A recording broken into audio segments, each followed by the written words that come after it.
One day I noticed my wife had left her phone open. Which is odd because she is notoriously private when it comes to her private life, and she has her screen password protected.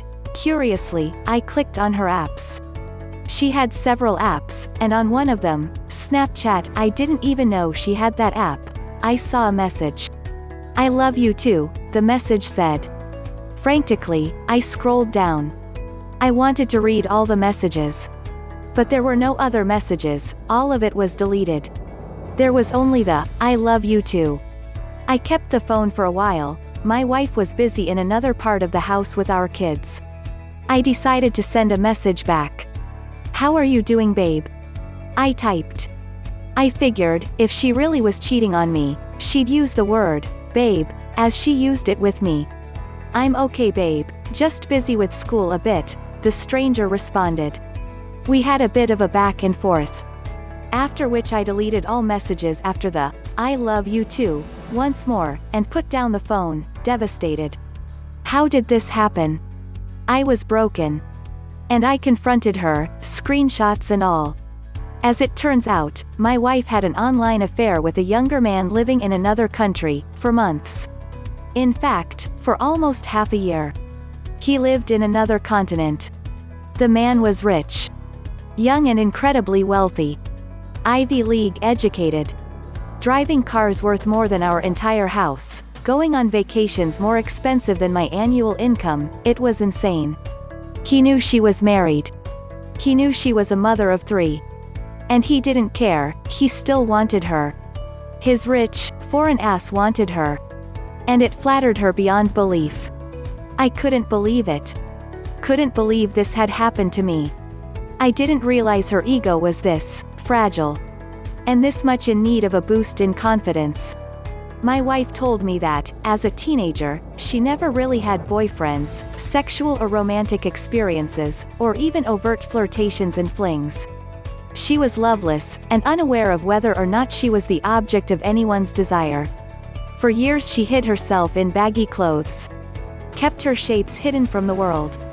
She didn't want anyone, didn't want to be wanted, considered herself not desirable, not attractive. When she married me, a handsome and sexually experienced man, she was elated. Proud. She felt confident and changed her attire, her style. She let her true beauty shine, and suddenly she noticed that, now that she was off the market and looked a lot better, all of a sudden a lot more men showed interest in her than ever before. She finally knew that she wanted this, too. She wanted to be wanted. She wanted to be desired. She never knew what it was like. And, at home with 3 young children, she felt sad that she never had this chance to explore. That she never dared to show herself off until she was a married woman, and by that time, she was off limits. Almost immediately after our engagement, she got pregnant. My wife has insecurities regarding her body. Insecurities regarding her own desirability. She wanted to feel desired. She wanted to reclaim something she didn't even lose, but in fact never had. She was confused. I wanted to be mad, angry, leave her, right there and then. That's what a strong man would do, right? Or so I was taught. Instead of anger, I responded with kindness. Understanding. Made her block the guy. Made her delete all her apps. Talked things out, for days, weeks, months even. Listened to her worries, tried to heal her traumas, together. She never physically cheated on me, and the kids were mine. She had an emotional affair, but she didn't allow another man to lay hands on her, and for that I am grateful. There was an imbalance in how sexually and romantically experienced I was, and how sexually and romantically experienced my wife was. This affected her confidence, greatly.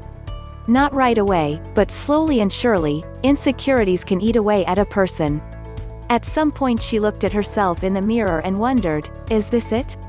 Is this all? Was all she was ever going to be, just to be someone's wife, someone's mother, and one day someone's grandmother? She's brilliant, my wife. She's an intellectual. The most well-read and intelligent woman I have ever known. And there she was, in her 20s, and she felt like a prisoner. She felt incomplete. So she tried to find something she felt was missing in her life. The way she did it was wrong, and she acknowledged that. She understood how damaging it was and she felt extremely sorry.